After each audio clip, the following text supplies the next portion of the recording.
নিজের বিচার নবী মুস্তাফা জন্মভূমি ছাড়িয়া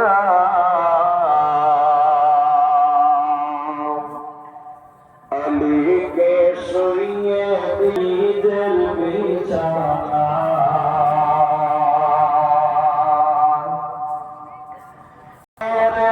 সব যুক্তি করে কাফেরেরা সব যুক্তি করে নবীজিকে মারব বলে সারা চারিদিকে পাহারায় আলীকে শুইয়ে দিলেন নিজের বিছানা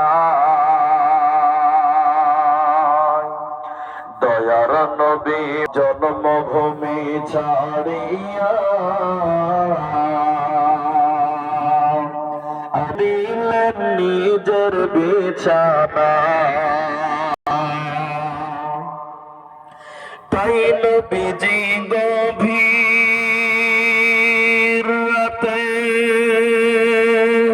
আবু বকরকে নিয়ে সাথে ইসমে আজম পড়ে নবী সামনে দিকে যায় আলীকে শুইয়ে দিলেন নিজের বিছানা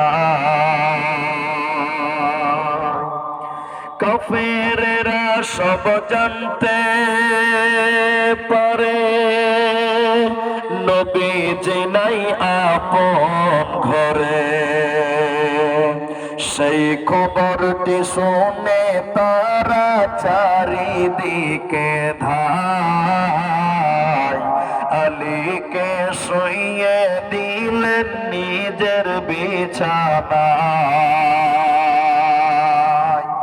দয়ার নবী মুস্তাফা জন্মভূমি ছাড়িয়া আলীকে শুইয়ে দিলেন নিজের বিছানা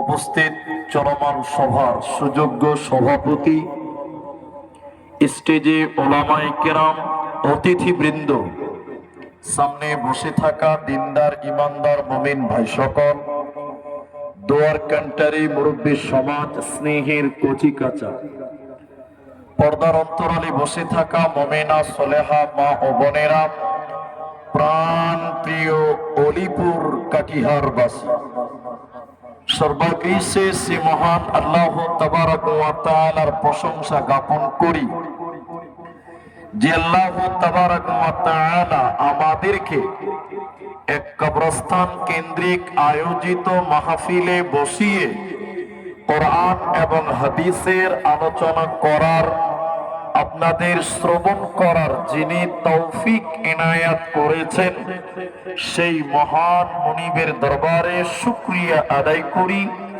আমরা সবাই জোরে আল্লাহর প্রশংসা করি বলি আলহামদুলিল্লাহ দরুদ ও সালাম বর্ষিত হোক সরকারে কায়নাত তাজদারে মাদানী নবী কুল শিরোমণি ইমামুল আম্বিয়া নবী মক্কি নবী মাদানী নবী আহমদ নবী মুহাম্মদুর রাসূলুল্লাহ সাল্লাল্লাহু আলাইহি ওয়া মুহতারাম ভাই উস্তাদ আমি কোরআনুল কারীম সূরা ইখলাস পাঠ করেছি এবং হাদিসে নববী থেকে সহিহ বুখারী ৭২৮০ নম্বর হাদিস অসমাপ্তভাবে পাঠ করেছি উল্লেখিত আয়াত এবং হাদিসকে কেন্দ্রবিন্দুর মধ্যে রেখে অল্প সময়ে কিছু কথা বলবো ইনশাআল্লাহ যেহেতু 11টা বেজে 17 মিনিট টাইম হয়ে গেল আর আমার পরে আপনাদের প্রিয় আকাঙ্ক্ষিত জার্জিস আনসারী হাফেজাহুল্লাহ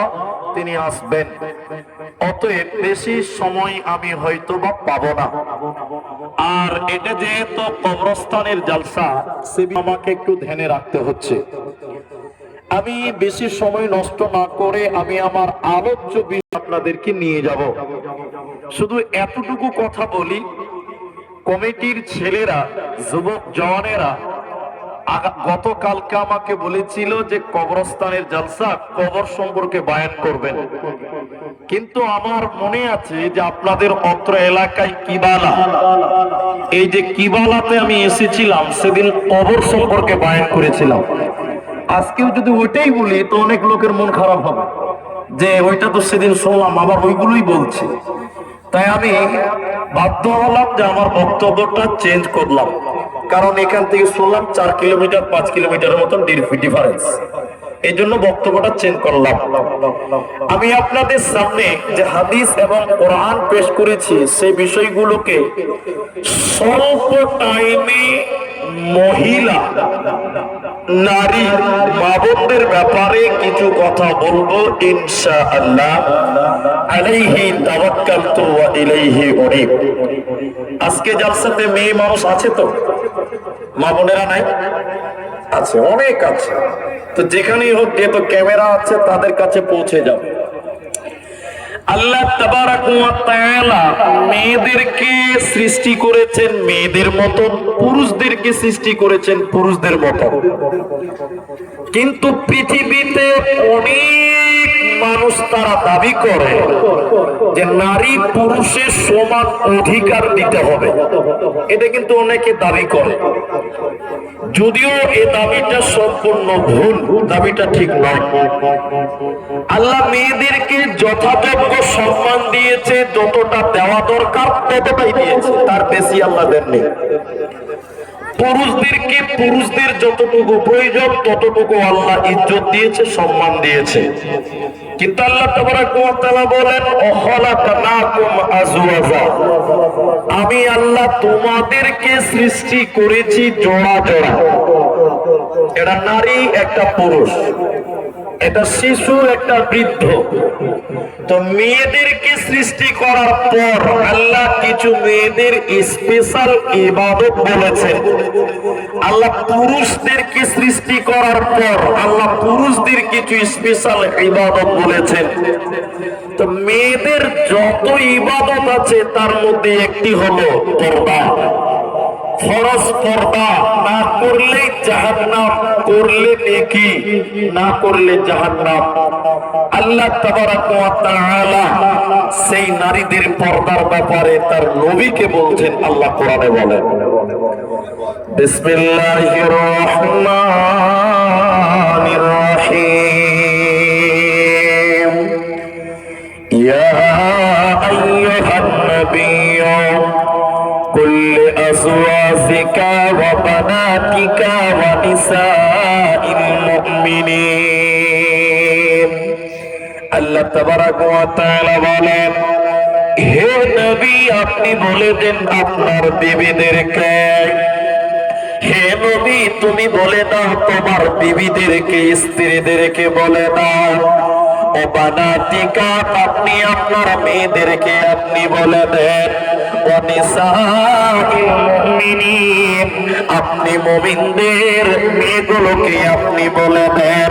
আল্লাহ তাবারাক ওয়া তাআলা বলেন, নবী আপনি বলে দেন আপনার বিবিদেরকে, আপনার মহিলাদেরকে, আর বলে দেন মুমিনা নারীদেরকে, ওরা যেন চাদর দিয়ে শরীরকে ঢেকে না। ভাই আপনারা একটু বসেন, এতগুলো লোক যদি দাঁড়িয়ে